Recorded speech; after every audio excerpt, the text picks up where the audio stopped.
राधे राधे, जय श्री कृष्णा। जय हो श्री लक्ष्मी नारायण भगवान की जय। शरद पूर्णिमा के दिन चंद्रमा अपनी 16 कलाओं के साथ चमकता है। कार्तिक स्नान भी इसी दिन से शुरू किए जाते हैं। शरद पूर्णिमा की रात्रि को कृष्ण भगवान ने रास रचाया था। इस दिन से चूड़ा पूनम और चुंदर पूनम के व्रत भी शुरू किए जाते हैं। यदि कोई चुंदड़ पूनम या चूड़ा पूनम का व्रत करना चाहे तो वह शरद पूर्णिमा के दिन से शुरू कर सकता है। फिर लगातार 13 पूनम होने के बाद व्रत का उद्यापन कर देवें। अगर आप चूड़ा पूनम और चुंदड़ पूनम का व्रत शुरू कर रहे हैं तो सबसे पहले चांदी की कटोरी में मिठाई रखकर रोली का छींटा देवें, मूली का टुकड़ा रखें, चावल रखें और पूजा करके यह चांदी की कटोरी अपनी सास या फिर ननद को दे देवें। इसी प्रकार चुंदड़ पूनम और चूड़ा पूनम का भी नियम ले सकते हैं और 13 ही चुंदड़ी की साड़ी एक एक सुहागन महिला को देते हैं। पहली बार चुंदड़ी की साड़ी या तो ननद को दें या फिर सास को दें। उसके बाद आप घर में किसी को भी दे सकते हैं, लेकिन जिसे भी आप चुंदड़ी की साड़ी या फिर चूड़ा देवें तो वह महिला सुहागन होनी चाहिए।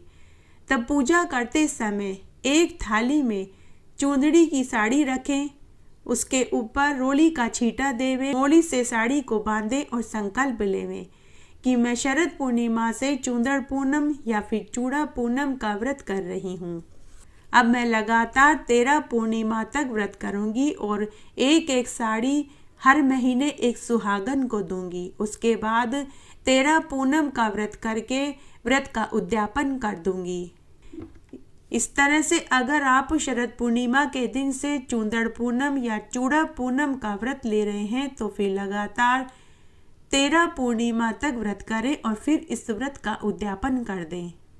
एक बार एक गांव में एक साहूकार दंपति अपनी 2 बेटियों के साथ रहता था।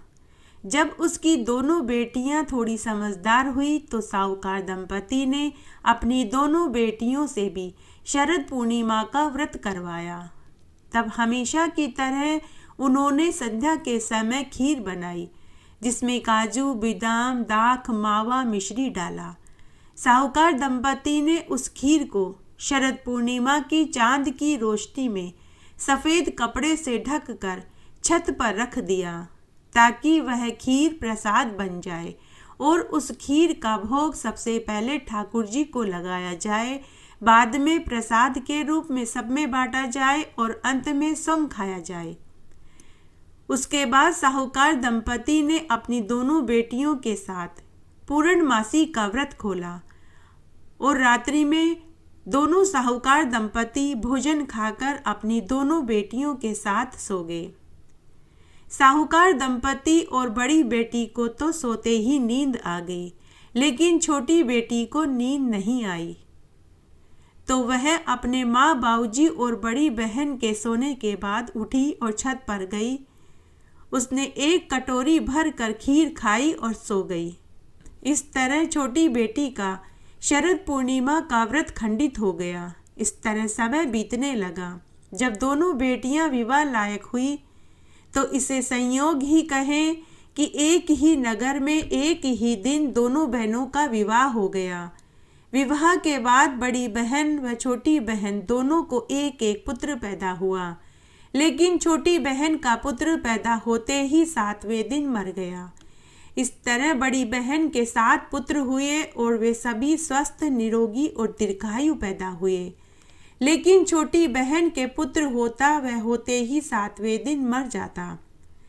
तब छोटी बहन और उसके पति ने एक पंडित जी से इसका कारण पूछा। तो पंडित जी ने कहा कि आपकी पत्नी ने शादी से पहले शरद पूर्णिमा का व्रत किया था, लेकिन वह व्रत अधूरा किया था। इनसे व्रत खंडित हो गया। इसी से इनके पुत्र होते हैं, लेकिन 7 दिन बाद ही मर जाते हैं। तब उन दोनों ने इस दोष से छूटने का उपाय पूछा। तो पंडित जी ने कहा कि अगर आपकी पत्नी शरद पूर्णिमा का व्रत पूरा करे तो इसको भी स्वस्थ दीर्घायु पुत्र पैदा होगा। उसके बाद छोटी बहन ने कार्तिक मास की शरद पूर्णिमा का व्रत पूरे सच्चे साफ मन से पूरा किया, जिसके बाद छोटी बहन को पुनः गर्भ ठहर गया। 9वें महीने में उसे फिर पुत्र पैदा हुआ, लेकिन वह भी 7वें दिन ही मर गया। तब छोटी बहन उसी समय अपने व्रत बच्चे को पलंग पर लिटाया और चद्दर से उड़ा दिया और अपनी बड़ी बहन को बुलाने उसके घर गई और बड़ी बहन से जाकर बोली कि जीजी जीजी जल्दी चलो, मेरा बच्चा बहुत बीमार है। तब बड़ी बहन छोटी बहन के साथ उसके घर आई। छोटी बहन ने अपने मृत पुत्र को चादर में लपेटकर बड़ी बहन के गोद में दे दिया और खुद चाय बनाने के लिए कहकर रसोई में चली गई।